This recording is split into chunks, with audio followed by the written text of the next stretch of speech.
Hey there! So you've probably heard about Pulumi, but how does it actually work?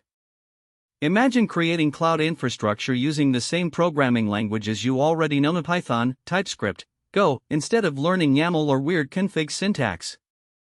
In the next 2 minutes, I'll show you exactly how Pulumi transforms your code into real cloud resources. Let's dive in. So here's the core idea.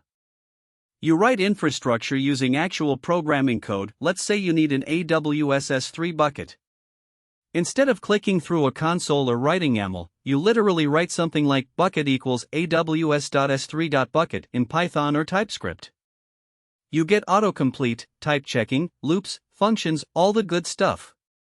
This code describes what you want your infrastructure to look like. Pretty straightforward, right? But the magic happens when you run it. Now here's where it gets interesting. When you run Pulumi up, the Pulumi engine kicks in.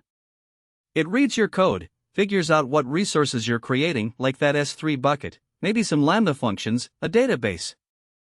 Then it compares this to what already exists in your cloud account by checking its state file. The engine calculates the exact changes needed, shows you a preview, and when you confirm, it makes the actual API calls to AWS, Azure, or whatever cloud you're using. All orchestrated automatically. So what does this mean in practice? Every deployment updates Pulumi's state file, basically a snapshot of your infrastructure.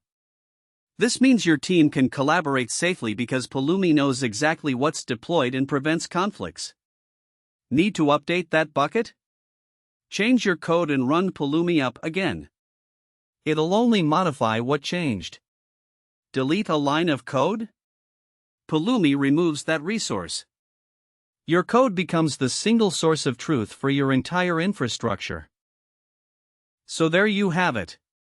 Pulumi turns your programming code into real cloud infrastructure through its smart engine and state management system. Write code, run Pulumi up, and watch your infrastructure come to life. No YAML required. Pretty cool way to manage the cloud, right? Thanks for watching.